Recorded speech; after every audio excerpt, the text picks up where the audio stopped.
새로운 시작과 남편의 무관심.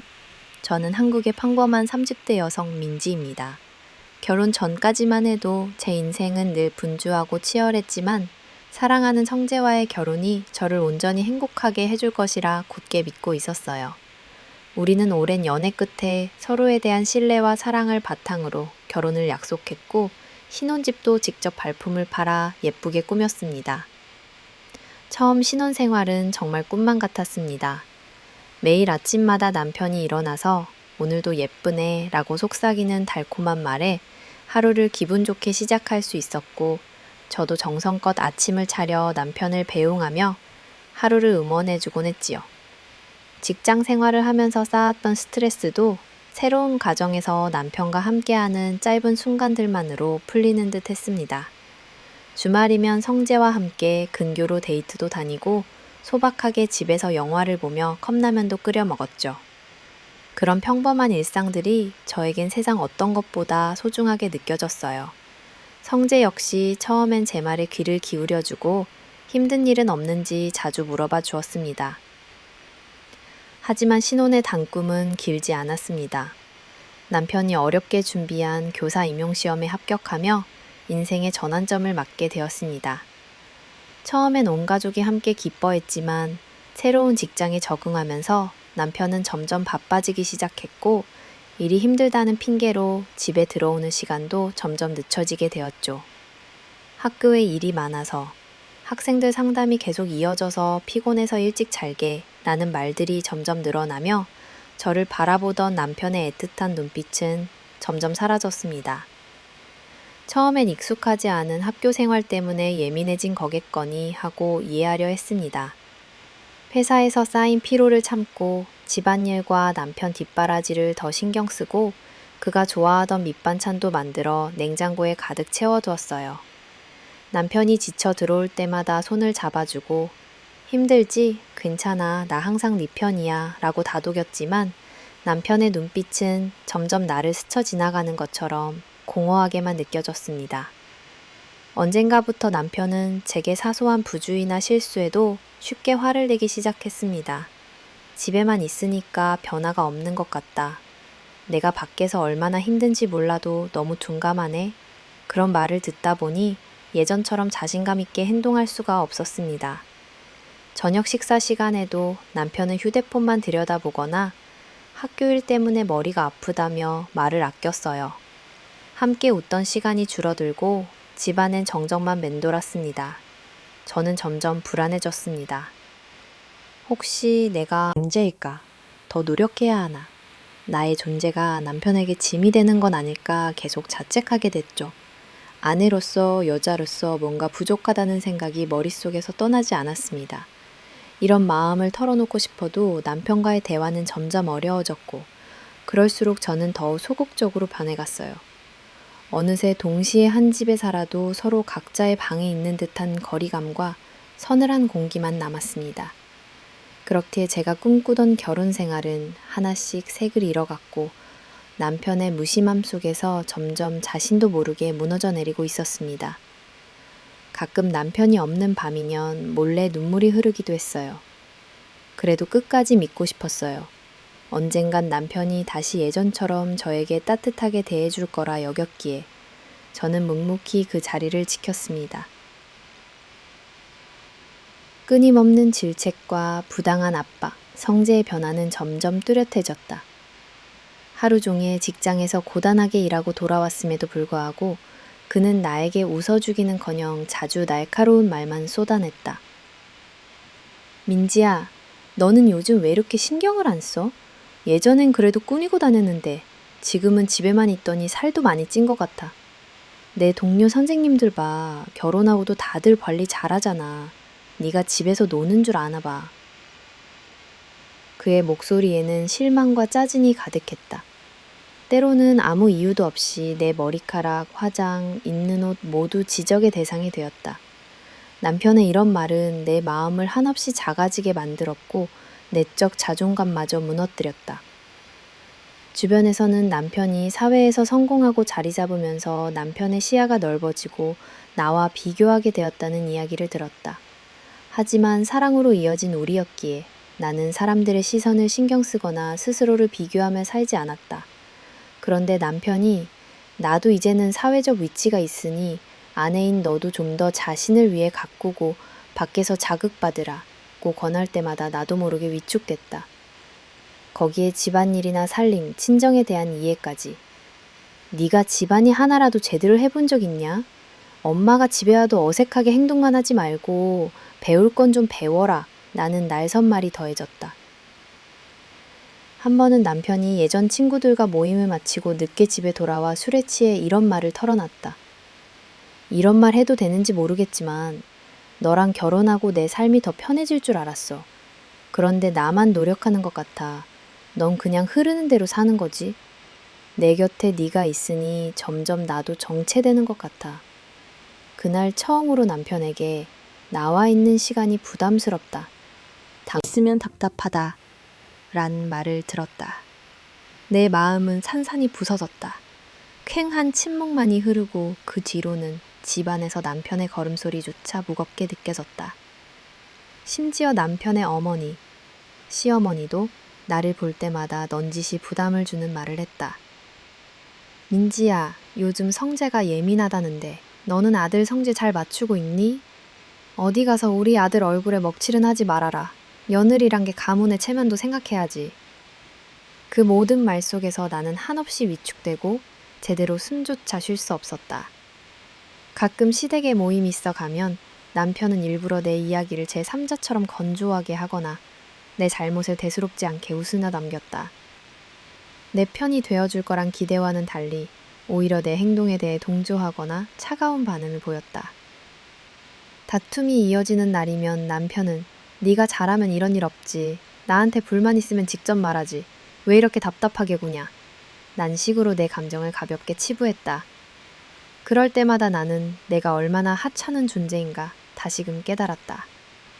아무리 노력해도 눈에 띄지 않는 바꿀 수 없는 아내라는 자리가 세상에서 가장 버거운 굴레로 느껴졌다.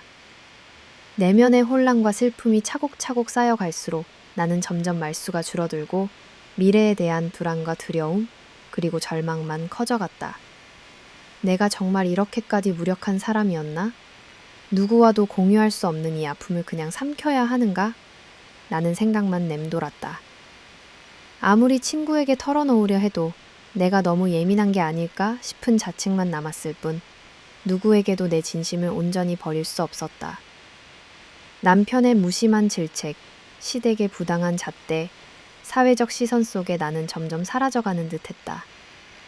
가정이라는 둥지 안에서조차 따뜻한 위로 한마디 없이 오히려 비교와 압박, 차가운 무관심만이 나를 조여왔다. 그리고 나는 누군가의 아내나 며느리이기 전에 나 자신으로서의 존재감마저 잃고 있다는 사실을 점점 실감하게 됐다. 미지장인 고조되는 긴장감. 시간이 흐를수록 남편과의 관계는 점점 더 불편해졌다. 과거엔 말하지 않아도 통하던 눈빛, 바쁜 일상 속에서도 서로를 챙겨주던 작은 배려도 이제는 사라지고 집안은 점점 냉랭한 기운만이 감돌았다. 내가 말을 걸어도 남편은 건성으로 대답하거나 휴대폰만 들여다보며 고개조차 잘 들지 않았다. 사소한 대화조차도 어색하게 느껴져 답답함에 가슴이 옥죄는 기분만 커져갔다. 가끔 애써 분위기를 풀려고 맛있는 요리를 준비하고 남편이 좋아하던 옷차림을 신경 써봤지만 돌아오는 건 왜 이리 조용해? 그냥 아무거나 먹자. 피곤하다. 나중에 얘기하자. 같은 무심한 한마디뿐이었다. 예전 같았으면 나의 노력에 환하게 웃으며 고맙다고 말해줬을 남편이 지금은 모든 내 노력이 투명인간처럼 느껴지게 만들었다. 어느 날은 별것도 아닌 사소한 일로 큰 싸움이 벌어졌다. 출근길에 도시락을 준비해줬는데 남편이 실수로 두고 가자 앞으로 이런 거 그만해. 내가 알아서 할게. 라며 신경질적으로 쏘아붙였다. 나도 모르게 눈물이 맺혔으나 남편은 내 감정의 변화엔 전혀 관심을 두지 않았다. 오히려 또 울어? 감정적으로 구는 거 이제 정말 지겹다. 차가운 말을 내뱉었다.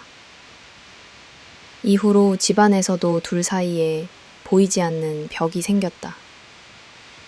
남편은 일이 많다는 핑계로 자주 늦게 들어오거나 휴일에도 일이라며 외출을 반복했다.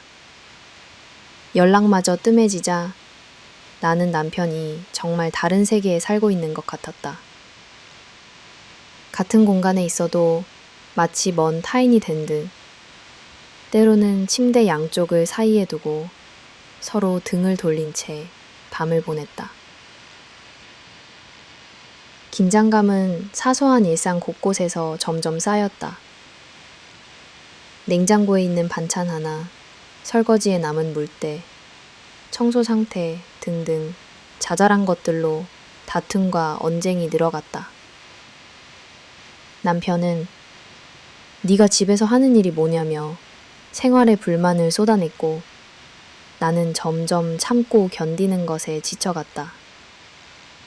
그러나 이런 악순환을 끊기 위해 몇 번이나 먼저 손을 내밀어 갔다. 차분히 앉아 서로 속마음을 나누자고 해도 남편은 나중에 하자. 지금 그런 얘기 하고 싶지 않아. 너무 피곤하다. 라며 회피하는 게 일상이었다. 아무리 내 쪽에서 대화를 시도해도 남편은 대화 자체를 외면하거나 결국 짜증과 불평으로 끝내기 일쑤였다. 서로 닿지 않는 마음의 병은 점점 깊어져만 갔다. 밤이 길어질수록 내 머릿속엔 수많은 물음표가 떠올랐다. 우리는 언제부터 이렇게 멀어졌는가? 내가 뭘 더 잘했어야 했나? 정말 이 결혼을 지켜낼 수 있을까? 이런 생각들이 꼬리를 물며 내 일상을 갉아먹기 시작했다. 한 번은 남편이 친구들과 약속이라며 새벽 늦게 들어왔다. 나는 걱정과 서운함에 잠을 이루지 못하고 기다렸지만 남편은 술 기운에 이럴 거면 그냥 각자 사는 게 편하지 않겠냐 여 내게 상처 주는 말을 툭 내뱉었다. 털어놓자니 너무 오래 참는 거 아니냐는 소리만 듣게 되지 않을까 두려웠다. 그래서 나는 더욱 침묵했고 그 침묵은 다시 남편과의 거리를 더 벌려놓았다. 생활의 작은 균열이 거대한 틈이 되어버린 집안. 그곳에서 나는 점점 무기력하고 외로운 아내, 외톨이가 되어갔다. 무엇이 문제인지 모르겠는 혼돈과 불안, 그리고 극심한 외로움만이 나를 가득 채웠다. 이대로 이 관계가 끝나버릴까? 아니면 내가 먼저 무너질까? 두려움은 고조되는 긴장감과 함께 내 삶을 집어삼켰다. 시어머니의 간섭과 갈등의 시작. 남편과의 관계가 점점 어긋나기 시작할 무렵부터 시어머니의 개입도 본격적으로 심해지기 시작했다.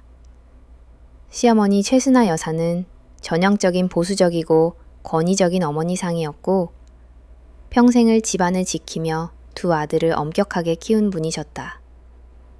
결혼 초에는 그래도 시어머니가 환하게 웃으며 우리 집에 예쁜 딸 생겨서 고맙다 고 따뜻하게 대해주셔서 저는 그 진심을 믿고 시어머니의 말씀도 고분고분 받아들였다. 하지만 시간이 지나 남편이 변화하기 시작하자 시어머니는 은근히 저와 남편의 관계에 대해 점차 직접적인 간섭을 시작했다.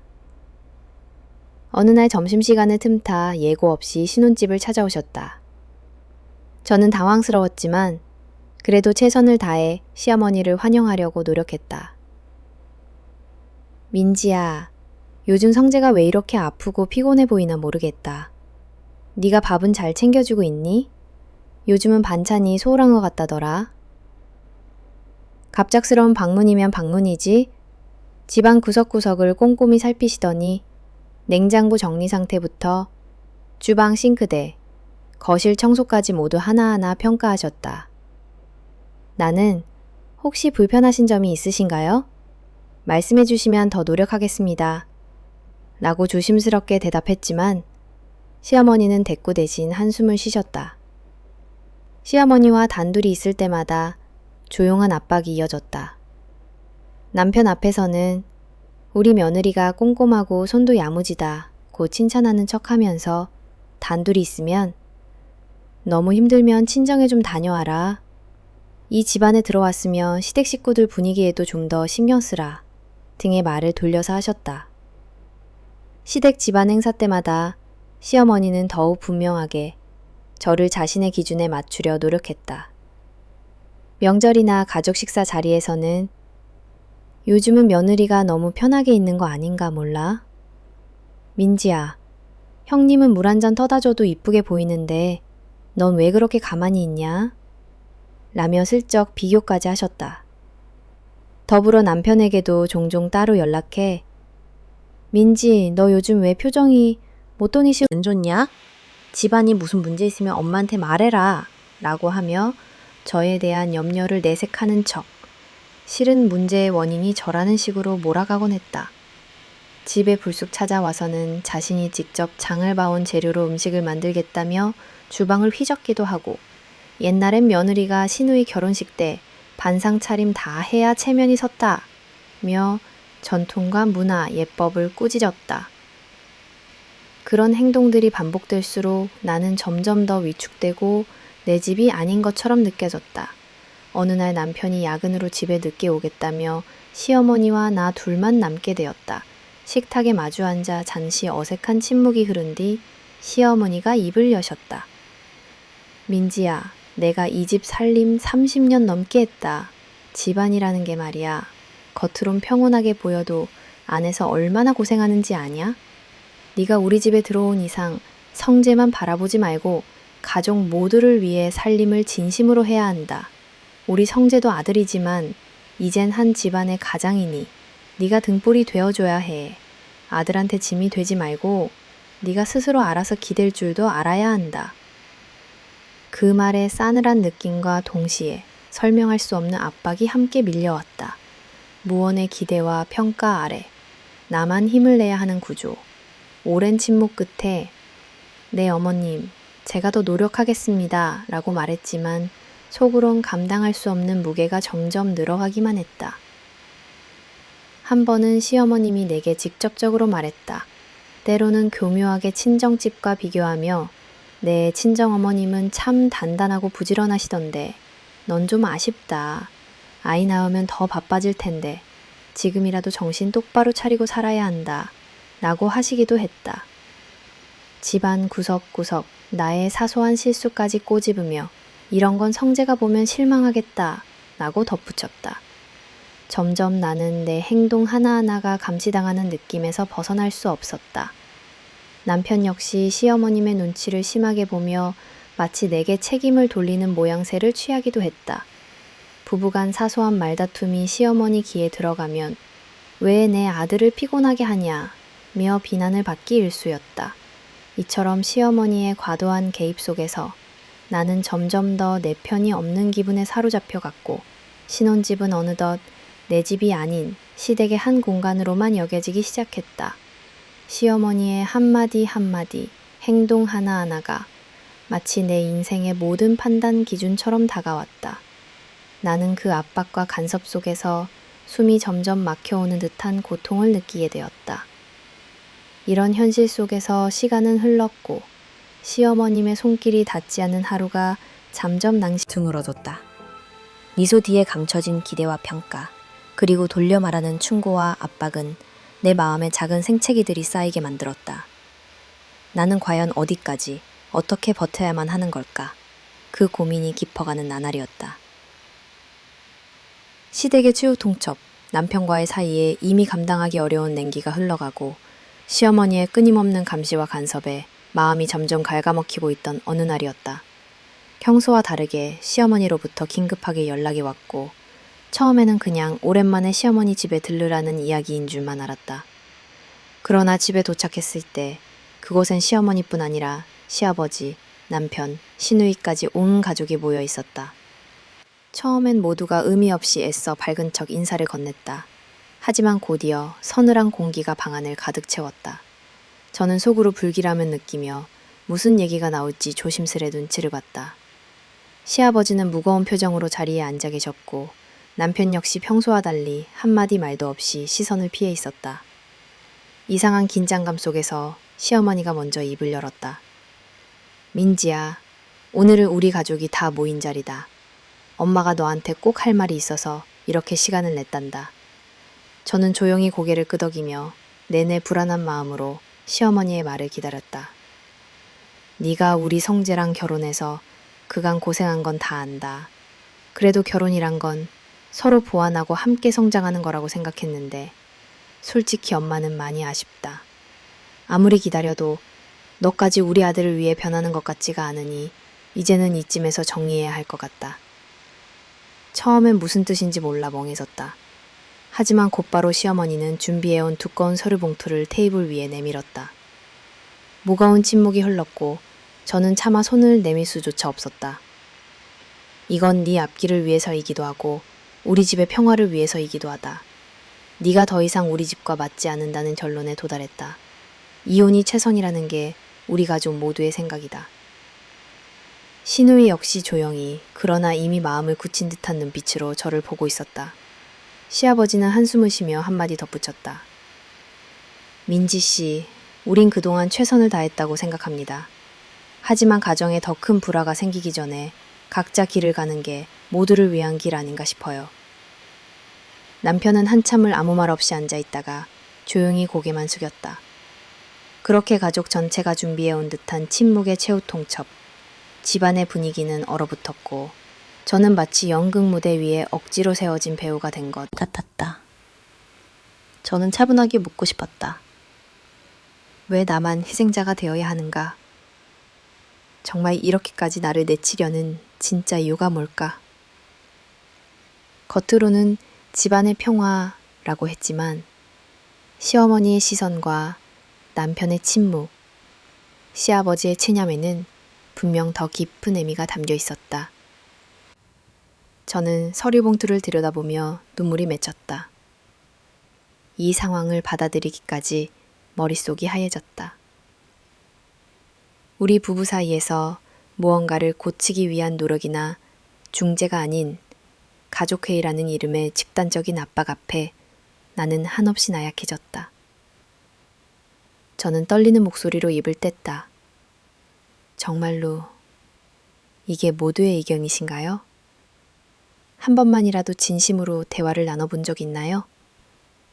저는 아직 이혼이라는 결정을 내릴 준비가 되어 있지 않은데요.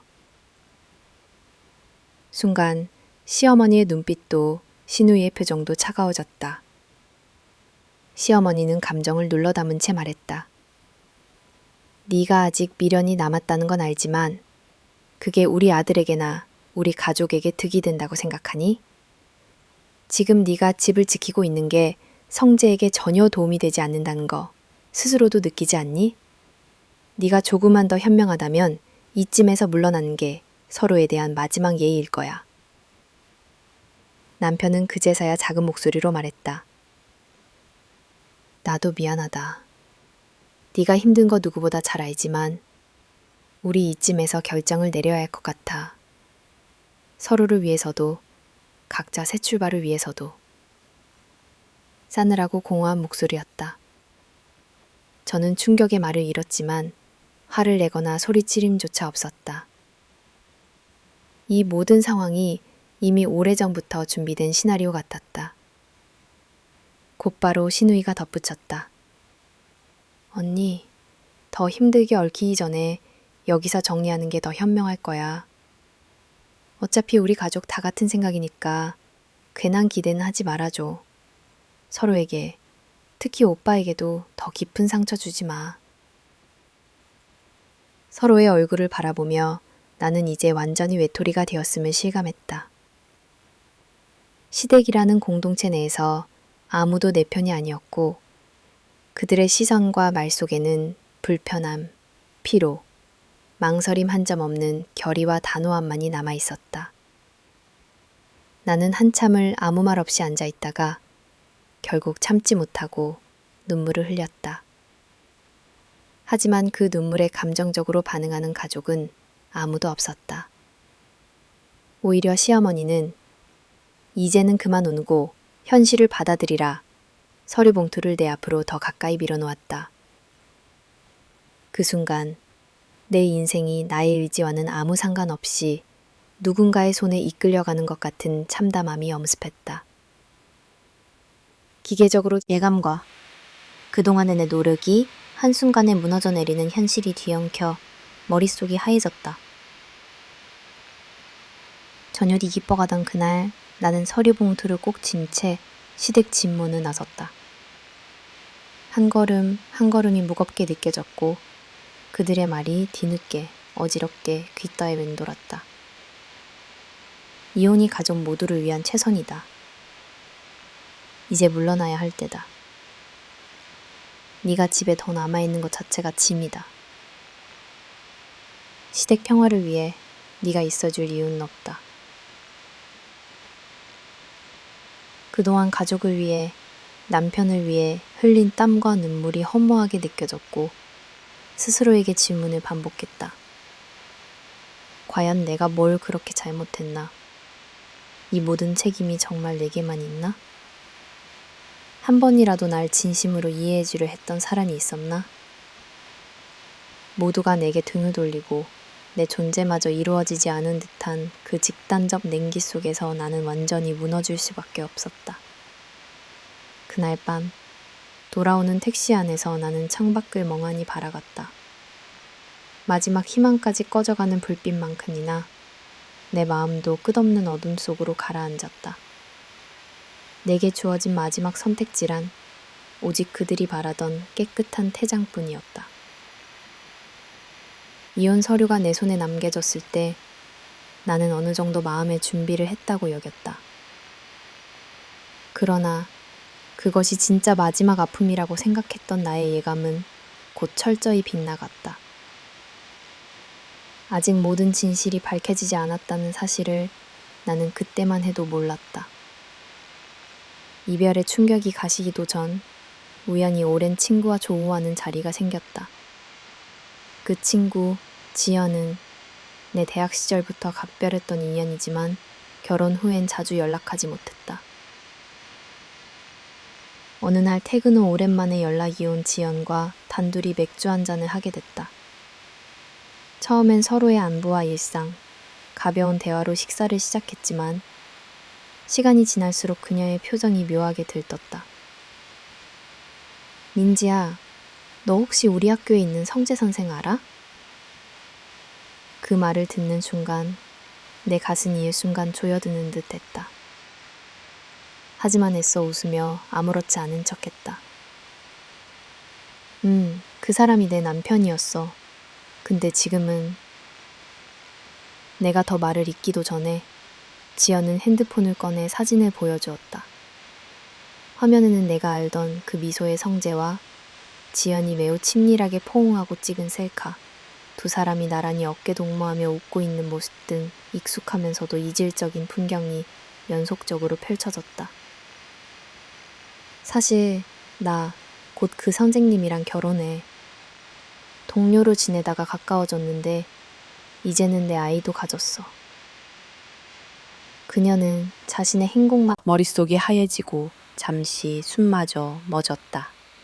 무엇보다 그녀가 우리 결혼을 전혀 모르는 듯 자연스러운 표정이라는 점이 공포로 다가왔다. 지연아, 혹시 성재가 결혼했던 걸 몰라? 어? 무슨 소리야? 아니, 그는 미혼이라고만 했는데. 아, 혹시 전에 잠깐 만난 사람이 있었던 거니? 허탈함과 분노, 슬픔이 뒤섞여 왔다. 남편이 이미 나와의 관계를 완전히 숨긴 채 그들과 새로운 인생을 시작하려 한다는 사실이 또렷이 다가왔다. 이 자리에서 모든 진실을 폭로하고 싶었지만 나는 차마 말을 삼키고 떨리는 손으로 맥주잔만 만지작거렸다. 집에 돌아오는 길 나는 바닥을 걷는 기분이었다. 밤새 잠을 이루지 못하고 머릿속엔 수많은 의문과 이미지가 맴돌았다. 나를 철저히 외면한 채 남편은 이미 다른 여자와 그것도 나의 친구와 새로운 가정을 꾸리려 하고 있었다. 차츰차츰 퍼즐이 맞춰지듯 그간 남편의 갑작스러운 변화, 빈번한 회식과 야근, 늘 얼버무리던 통화들이 전부 연결되었다. 며칠 뒤 나는 진실을 확인해야겠다는 일념뿐이었다. 성재의 사무실, 그리고 학교 주변을 몇 번이나 서성였다. 어느 날 저녁, 우연히 두 사람이 함께 카페에 들어가는 모습을 직접 목격했다. 서로 다정하게 앉아 지연이 성재의 손을 꼭 쥐고 환하게 웃고 있었다. 나는 멀찍이 서 그 모습을 지켜보며 차가운 현실을 또 한 번 받아들여야 했다. 다음 날 나는 지연에게 조심스럽게 연락해 더 이상 숨길 수 없음을 고백했다. 사실 네가 말한 성재는 내 남편이었어. 지연은 눈앞이 캄캄하다는 듯 한동안 말을 잇지 못했다. 곧이어 그녀는 충격에 혼란스러운 표정으로 나를 바라보았다. 진짜야? 왜 나한텐 아무 말도 안 했던 거야? 내 아이까지. 이렇게까지 깊이 얽혀버린 배신의 꼬리는 이제는 단순한 이혼이나 거짓말이 아닌 인생 전체를 뒤흔드는 상처로 번져가고 있었다. 이후 나는 정식적으로 남편과 마주 앉아 마지막 진실을 요구했다. 미처 변명조차 제대로 준비하지 못한 남편은 나의 질문 한마디에 침묵으로 일관했다. 결국 모든 게 들통나자 그는 이렇게 말했다. 미안하다 민지야. 나는 그냥 벗어나고 싶었어. 더 이상 너와 미래를 꿈꿀 수 없을 것 같았다. 그래서 무책임한 고백. 나는 답답함의 벽을 바라보고 마음 깊은 곳에서부터 끓어오르는 울분을 눌렀다. 적어도 마지막 예의는 있을 줄 알았어. 어떻게 친구와 그럴 수가 있니? 나도 어쩔 수 없었어. 지연도 너도 모두에게 미안해. 그리고 나의 찢어진 가슴. 모든 것이 한순간에 무너진 듯 했다. 이후 며칠 동안 나는 혼자만의 싸움을 이어갔다. 아무에게도 속마음을 터놓을 수 없었다. 친구였던 지현을 잠시나마 원망하기도 했으나 그녀 역시 피해자라는 사실이 점점 선명해졌다. 누구도 완전히 행복할 수 없는 삼자구도. 배신은 나만의 상처가 아니라 세 사람 모두에게 끝없는 고통을 남겼다. 나날이 빠르게 퍼진 소문, 학교에서도 성재와 지연의 관계는 곧 공공연한 비밀이 되었다. 나는 차츰차츰 남편의 모든 흔적을 치우고 내 방 한구석에서 무너지는 마음을 다잡아야 했다. 심장이 아린 채로 나는 매일 같은 질문을 했다. 내가 무엇을 잘못했을까? 왜 이런 배신을 당해야 했을까? 앞으로 어떻게 살아야 할까? 스스로를 원망했고 세상을 저주했고 모든 남자와 친구를 믿을 수 없는 기분에 사로잡혔다. 그렇지만 더 이상 울지 않기로 결심했다. 언제까지든 약해질 수는 없었다. 나만의 미래, 내 몫의 삶을 되찾기 위한 힘든 각오가 조금씩 심장 한편에서 피어났다. 장안 샹요 징커, 쓰라린 진실과 불륜의 민낯. 남편과 친구의 충격적인 배신 이후에도 민지는 쉽게 일상으로 돌아가지 못했다. 그녀의 내면은 식지 않는 의문으로 소용돌이 쳤고 밤마다 이어지는 불면과 두통에 시달렸다. 왜 하필 나와 가장 가까웠던 두 사람이었을까? 내가 좀 더 현명했다면 누구도 이렇게 상처받지 않았을까? 자책과 원망, 분노와 슬픔이 파도처럼 엉켜왔다. 어느 날 지한이 불쑥 민지에게 연락을 해왔다. 처음엔 거리낌 없이 전화를 받은 민지는 지한의 목소리가 전과는 사뭇 다름을 느꼈다.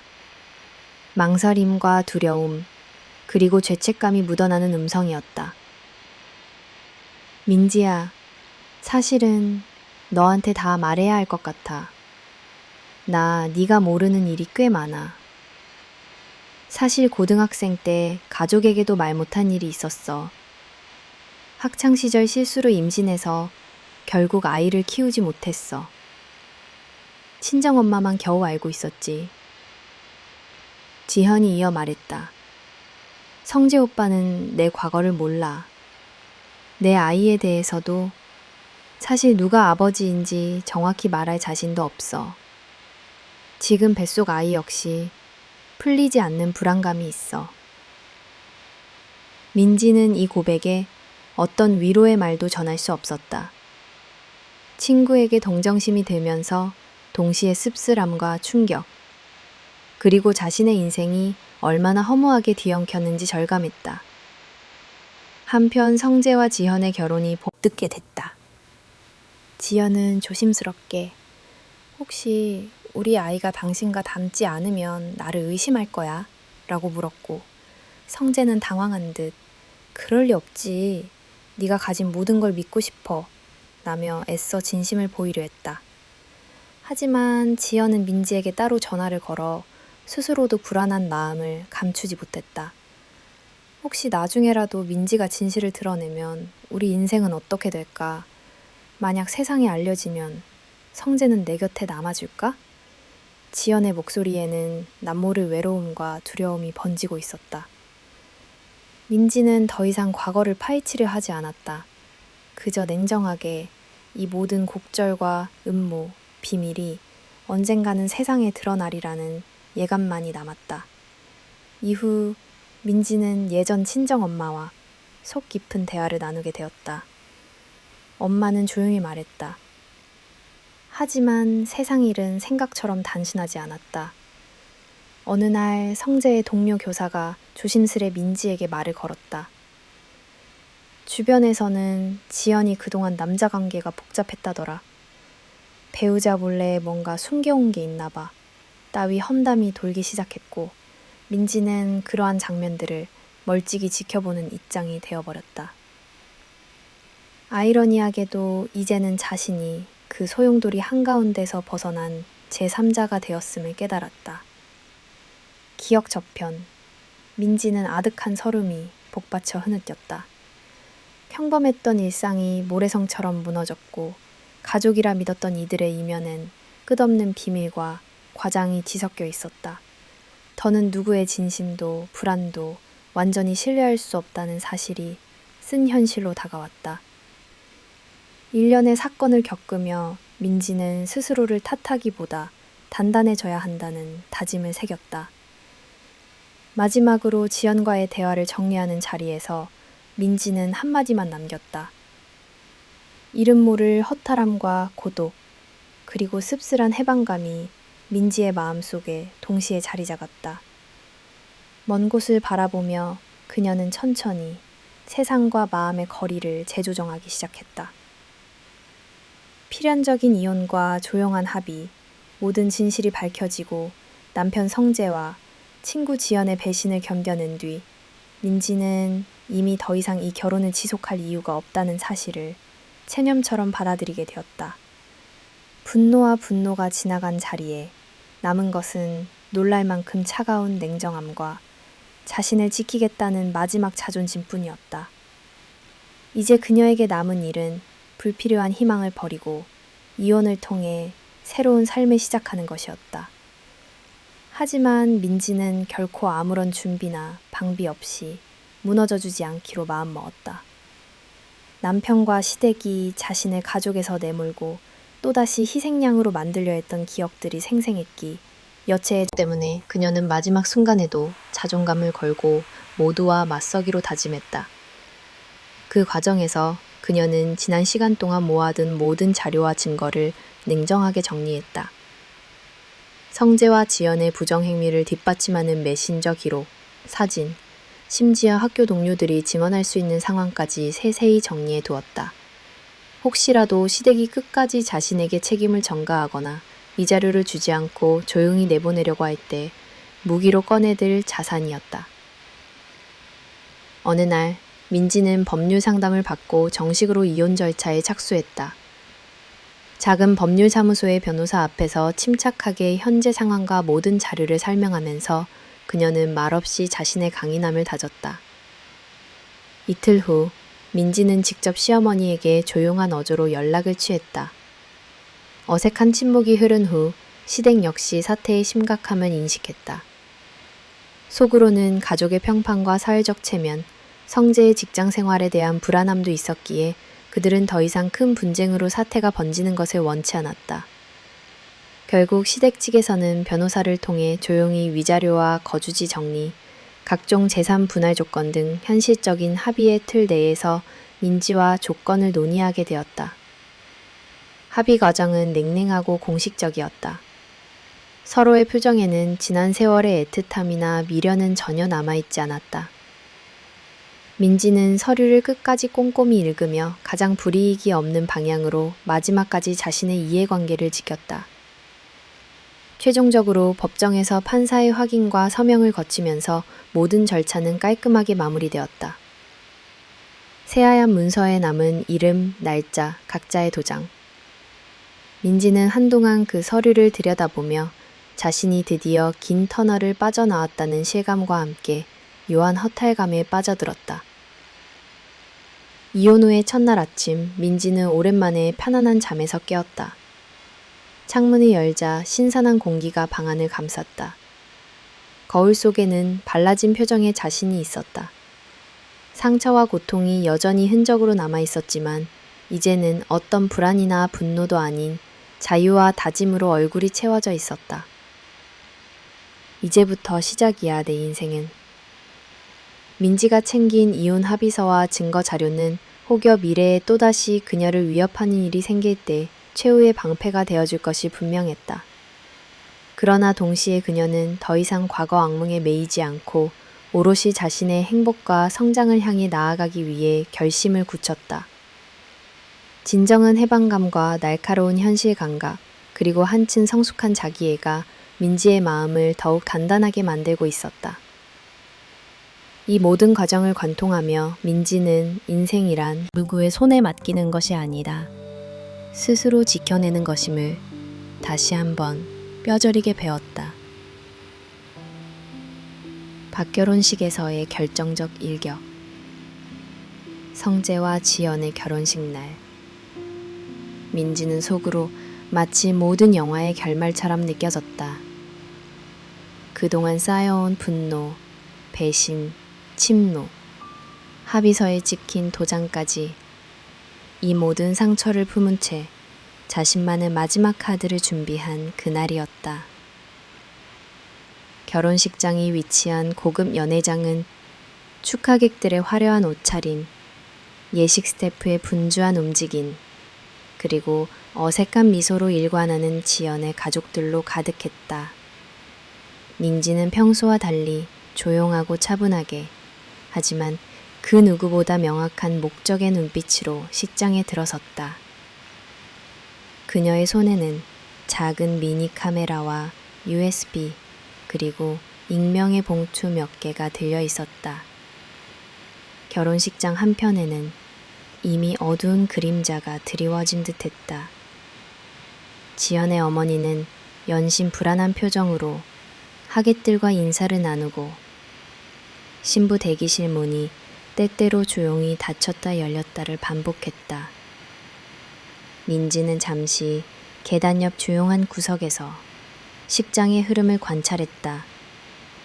자신을 알아볼까 걱정했지만 다행히 모두 신랑 신부의 새 출발에 집중하고 있었다.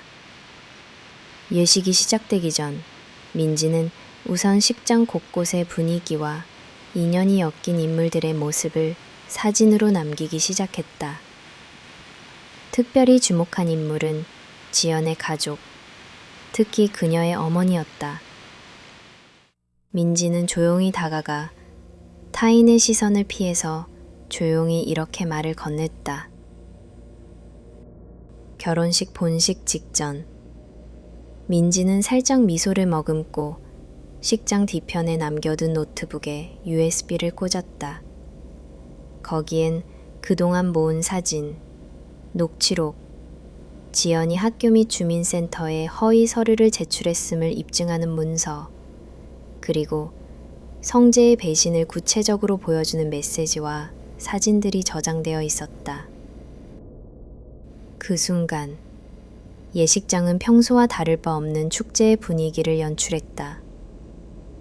홀레 진행자의 차분한 멘트, 화려한 조명, 아름다운 음악 아래 성재와 지연이 입장했다.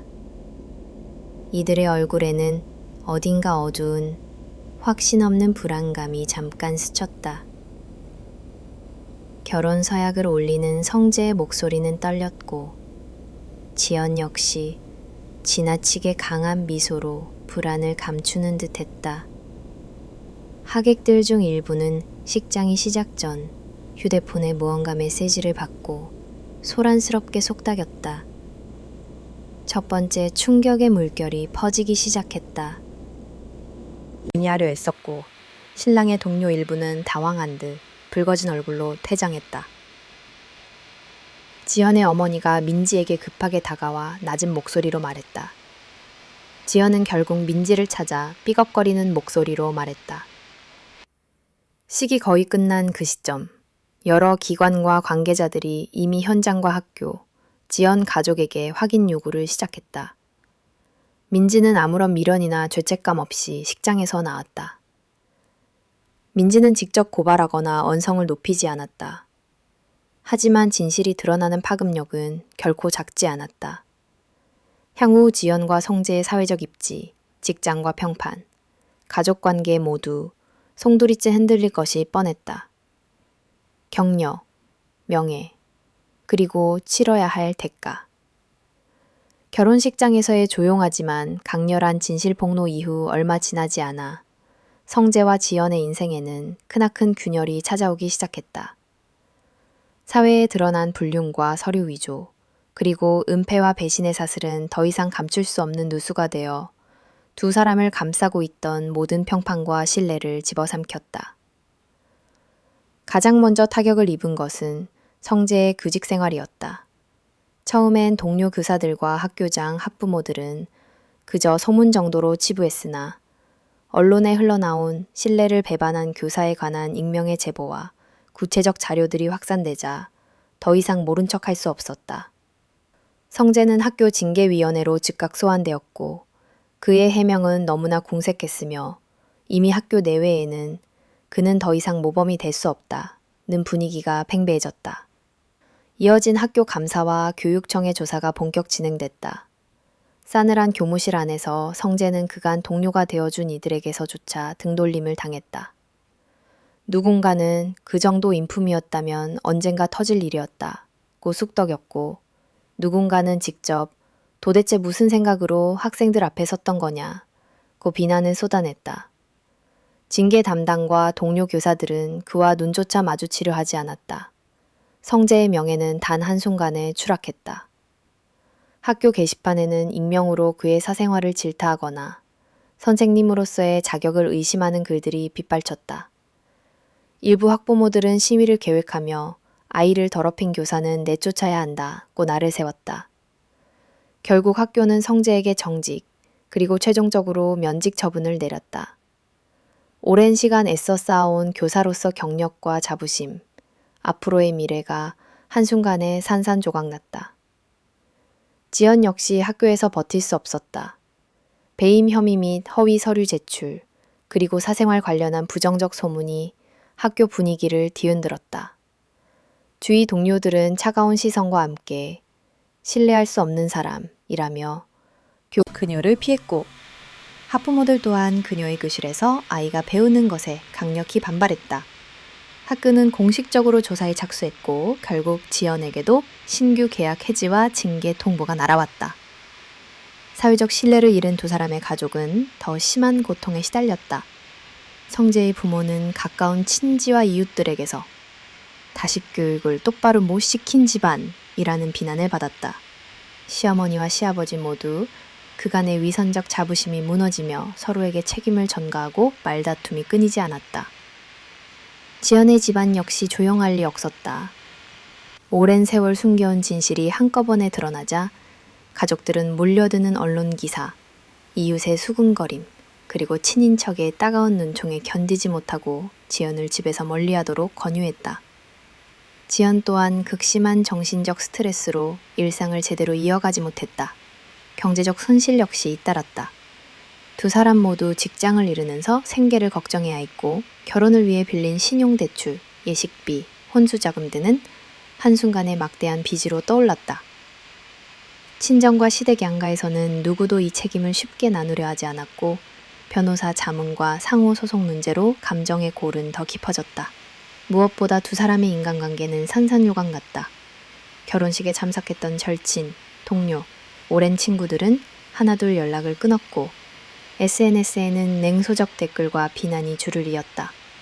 학교 동문들은 같은 반이었던 게 창피하다고 말했고 예전 직장 선배는 그렇게 교묘 인생을 산 결과를 직접 봤다며 뒷담화했다. 아는 사람은 피해갔고 모르는 사람은 차라리 동정 어린 시선을 보내지만 두 사람은 더 이상 누구에게도 당당히 얼굴을 들 수 없게 되었다. 지연이 출산한 아이조차 한동안 친자 검증 대상이 되어 양가의 갈등과 비난의 중심이 되었다. 성재는 나는 확신이 없다며 친자 확인 검사를 요구했고 지연은 극도로 자괴감에 빠졌다. 이 모든 과정에서 감정적 폭력과 심리적 피로, 끝없는 신뢰의 깨짐만이 남았다. 이 모든 파탄의 현장을 민지는 조용히 그리고 차분하게 바라보았다. 그녀는 특유의 체념 어린 미소로 지난 것들을 되새겼다. 한때 평범한 삶과 확고한 인간관계, 자신만의 커리어를 꿈꾸던 세 사람. 이제 명예와 경력, 소중한 신뢰까지 모두 잃고 말았다. 민지는 마침내 이 모든 상처와 파문에도 불구하고 자신의 미래를 위해 한 걸음 한 걸음 내딛기 시작했다. 파기적 사랑의 종말. 파국적 결혼식, 경력과 명예의 이름, 여러 갈등과 이혼 이후 남겨진 것은 황폐한 현실뿐이었다. 한때 가족의 평화, 안정된 직장, 체면과 신분 상승 등의 이유로 뭉쳐진 결혼 생활은 거짓과 물질적 욕망, 체면의 굴레에 의해 산산이 부서지고 만 것이다. 성재는 이혼 이후 오롯이 자신의 실패와 마주해야 했다. 처음엔 배우자만 바뀌면 삶도 새로워질 수 있다는 실리적 기대에 휩싸였지만 진실이 세상에 드러난 후 남은 것은 오명뿐이었다. 교직에서 해고되고 지인들에게 외면당했으며 각종 대출과 카드빚, 급격한 미래 불안만이 매일을 집요하게 뒤따랐다. 지연도 마찬가지였다. 평생을 남의 시선, 조건, 안정만 쫓아온 그녀의 삶은 불륜 사실이 알려지고 직장마저 잃으면서 완전히 무너졌다. 집안에서조차 창피해서 얼굴을 들 수 없다는 친척들의 외면이 이어졌다. 살던 곳을 떠나 다른 도시로 잠시 피신해야만 했고 주변 사람들은 더 이상 그녀를 신뢰하지 않았다. 더욱이 아이의 친부를 놓고 벌어진 논란과 가족 간 갈등, 그리고 육아의 고단함은 감정까지 황폐하게 만들었다. 수년간 가족이라는 이름 아래 강요됐던 모든 연출과 계산, 체면은 하나둘 무너졌고 진실이 드러나자 모두 서로의 책임만을 따졌다. 친정과 시댁은 서로 불신과 비난을 주고받았고 이전에 돈독하다던 친구 동료 관계도 흔적 없이 사라졌다. 반면 민지는 모든 소용돌이에서 살아남으면서 완전히 새로운 각성과 자유를 얻었다. 분노와 고통, 배신의 후유증이 컸지만 결국 그 모든 시련이 그녀를 진짜 나로 돌아서게 만든 것이다. 세상을 둘러보면 늘 실리에 기반한 연애와 결혼, 조건과 성공이 먼저라는 분위기가 팽배하다. 하지만 민지는 이제 그럴수록 진실한 자기 내면, 자기 가치를 지키는 것이 더 중요하다는 결론에 도달했다. 결국 실리만을 좇았던 사랑, 타인의 기준에 맞춘 결혼 생활은 비극만 남겼다. 하지만 민지는 그 무너진 자리에서 스스로 일어섰다. 이제 어떠한 상황 속에서도 민지는 내면의 자존감과 경험으로 세상과 마주할 것이다. 명확히 배운 교훈이 있다면 그것은 바로 진짜 사랑과 행복은 외부의 조건이 아니라 스스로에게서 나온다는 신념이었다. 인생의 교훈과 독립의 여정. 모든 상처와 혼돈이 지나가고 민지 앞에 찾아온 건 고요하면서도 낯선 자유였다. 너무 오랜 시간 타인의 시선, 가족과 사회의 잣대, 그리고 남편과 시댁의 요구에 휘둘리며 스스로를 소진했던 민지는 이젠 자신의 이름으로 살아가는 법을 한 걸음씩 배워가고 있었다. 가장 먼저 다가온 것은 슬픔이나 분노가 아니라 묘한 공허함이었다. 아침이면 습관적으로 남편의 출근을 챙기려 손이 허공에 남았고 벽에 걸린 커플 사진 자리에 먼지만 쌓였다. 그러나 손에서 미끄러진 모든 것들은 적막한 시간과 함께 조금씩 희미해졌다.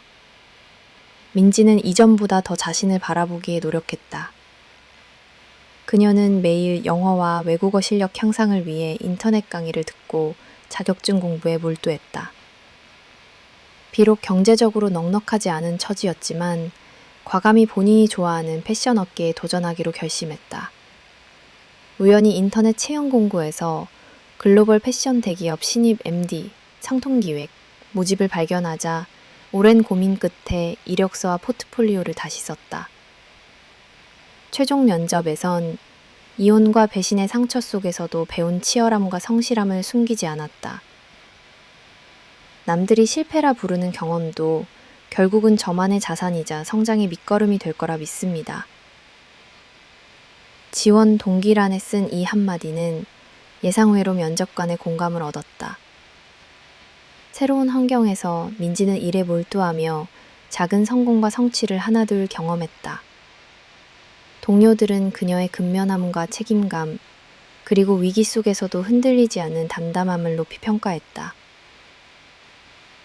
몇 년 뒤 민지는 또래 중 가장 빠른 승진 속도로 팀장 자리에 발탁되었다. 일상의 여유도 점차 회복됐다. 민지는 주말마다 작은 카페나 전시회를 찾아 소소한 취미를 즐겼고 여행을 통해 삶의 다양함을 경험했다. 가장 강렬했던 변화는 자신에게 관대해진 마음이었다. 실수에도 자책하는 대신 모든 경험은 내 인생의 일부라며 너그러이 받아들이는 여유가 생겼다. 한편 배신과 실리의 늪에 빠졌던 옛 남편과 지연의 인생은 여전히 정체와 불안의 소용돌이 속에 머물러 있었다. 민지는 소문이나 뒷이야기를 흘끗 듣긴 했지만 이제 더는 그들의 소식에 흔들리지 않았다. 민지는 혼자 사는 집 거실 한가운데 자신의 각오를 써붙였다. 이제 그녀의 앞엔 과거의 상처 대신 무수한 가능성이 펼쳐져 있다.